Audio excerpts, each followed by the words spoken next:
I've worked with too many business owners who've lost money because they've overcomplicated their systems, and I don't want the same thing to happen to you.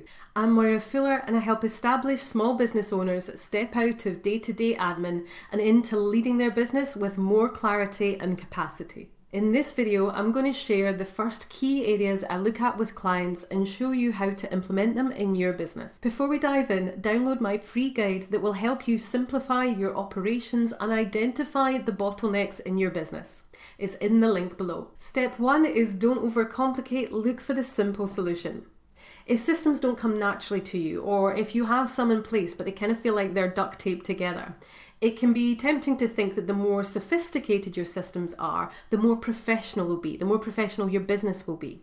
That can't be further from the truth. I've seen some system setups that were so convoluted that a contortionist would be impressed by them. Or people have spent a small fortune setting up systems that might be brilliant for some businesses, but would be totally inappropriate or overkill for you. And we don't want that for you. So step 1 is, what are you trying to achieve?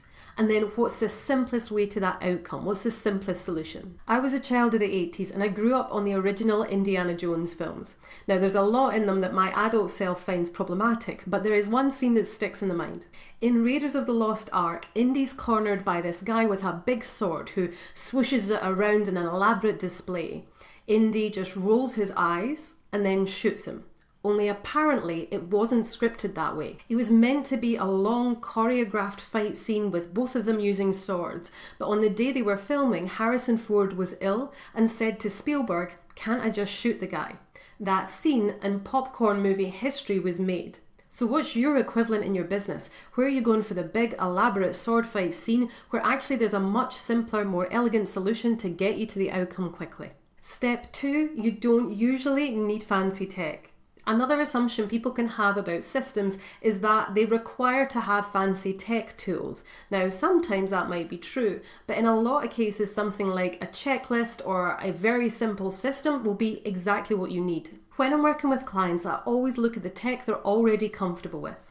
What's working for you right now, and is there a way to layer in automations or systems that will carry more weight into what you're already using? For example, one of my clients had over 200 beautifully formatted text documents on her desktop in a software system that only she could use. She really was a bottleneck in terms of making updates and getting those out and live. We could have rebuilt the whole thing in a design tool, but instead chose a simpler route. A clean and attractive Google Docs template that looked great, and then using Airtable to keep the links to those documents and any behind the scenes internal notes. Now her team can find, create and update everything easily without design skills, and nothing is stuck on her computer. There will be some tech tools that are just really good at what they do, and there's nothing that quite replaces that. For example, Zapier to connect different pieces of software together when there isn't a native integration, or like Airtable to handle big volumes of data and email automations around that.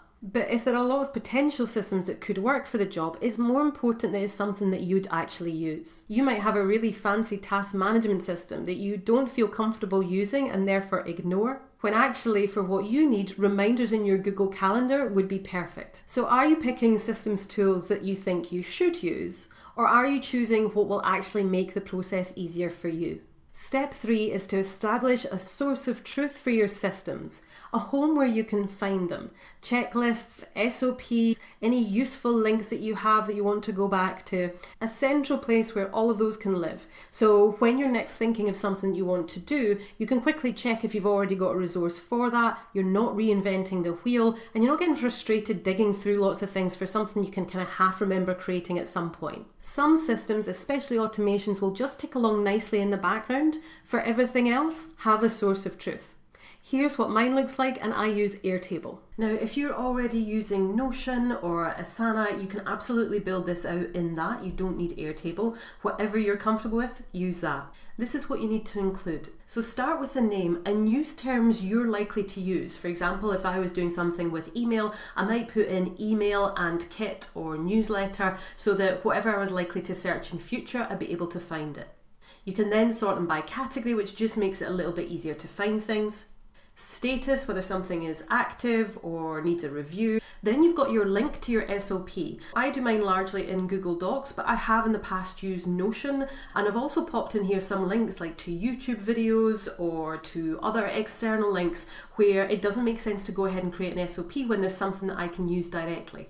Video walkthrough is optional. I pop it in there so that if I've recorded a how-to video for my VA, my virtual assistant, then that's where we pop the link for those. And then any internal notes that you need. Make sure to bookmark that source of truth. Then anytime you need anything, it's only a click away. If you want to use my process to quickly spot the biggest time and energy drains in your business and create simple, impactful systems to handle them, grab my free Simplify Operations workbook. The link is in the description below. It's the same audit process I use with my clients to help their operations run smoother from day one. And look out for my next video, the hidden reason you can't step into your strategic thinking CEO role. Thanks for watching.